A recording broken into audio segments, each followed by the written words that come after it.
هاي بعد ما كوكناها كوكتها بالدنابيس الحافة مالت العباية طرف الجهة اليسرى طبعا من جوا بالدنابيس ثبتتها كلها لحد هنا. هذا الطرف نهايته مال جوا العباية جوا، وهذا الطرف الفوق. هاي ثبتتها لحد هنا.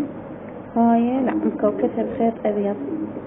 هاي المسطرة اللي قلنا نوصل سويتها مساطر كوكتها من هنا خيط ابيض. هسه شو نسوي؟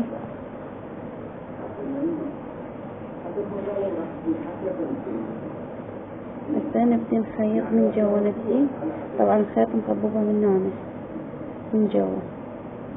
احنا ليش هاي هسه ما مخيطيها؟ على عمود الخيط ندخله من هنا حتى ما يبين، ونرجع همات ندخله لي جوا حتى نشده من جوا ما يبين. بعدين من نخلص هذا هيجي نقطع هذا هيجي الخياط مالته نلزم هيك بهالشكل ونخيط هيجي. طبعا انا هسه مدنقة وما اعرف شلون اخيط، بس ما يخالف هيجي نخيط بشكل متقارب، مو فد مرة متقارب يعني نفسات شوية متباعدة بس مو هواي، يعني هيك تقريبا مسافة أبرة، وتصير بهالشكل تتخيط هاي. وحاول اساويها من هنا نفس المسافة، ابقى اخيط من هنا بهالطريقة هاي من هنا لمن اصعد لي فوق لحد هذا الطرف. هذا الطرف من اخلصه اقطع الخيط او ابدي هنا ابدي هاي من اخلصه هيك هذا اللقاط لحد هنا ابدي اسدها هاي الوصلة. شلون اسدها؟ بهالشكل هذا.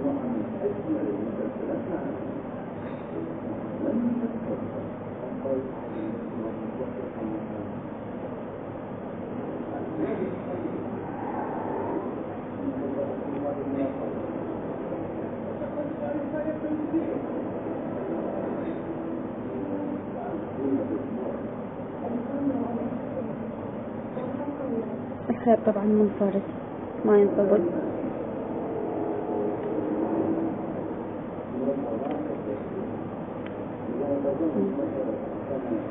نبدي نخيطها هيجي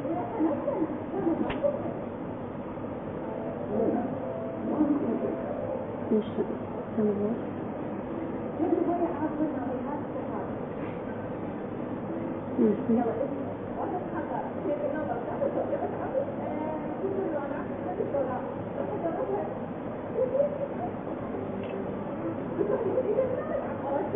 هالشكل هذا.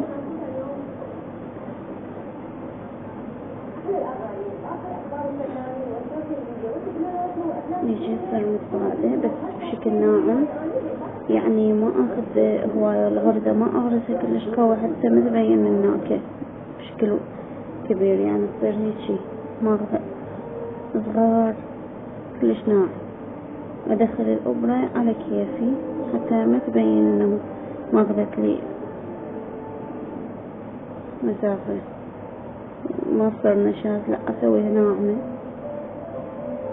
وهاي نفس الطريقة امشي بيها في جوا لحد ما اخلص العباية هاي من ورا ما سويتها بهالشكل. طبعا اول اسويها هيجي كلها، بعدين يلا اسد الوصلة على عمود الخيط ينشر لي جوا هالشكل. هسه نجي للفوق. هذا همات هلا اسوي خيط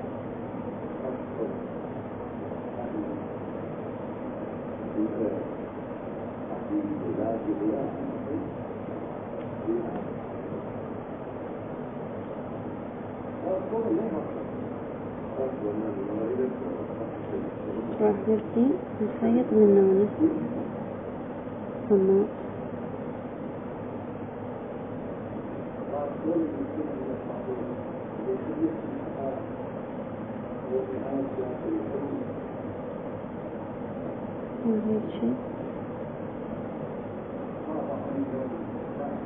هاي بشكل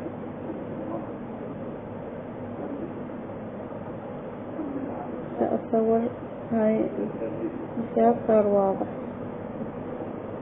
هاي أخلصها لحد هنا،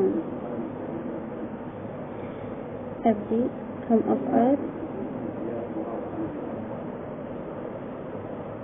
نفس الطريقة.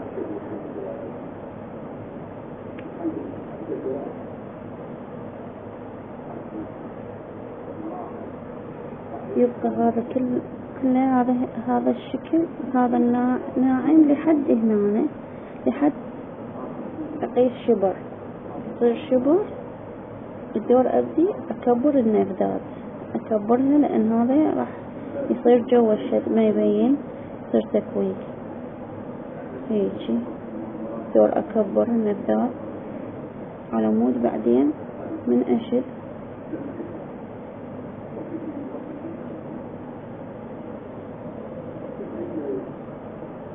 أشد فوقه. طبعا هذا هسه الخياط مالتي هذا تكويك اسمه، يعني بعدني جاي أكوك الفوق.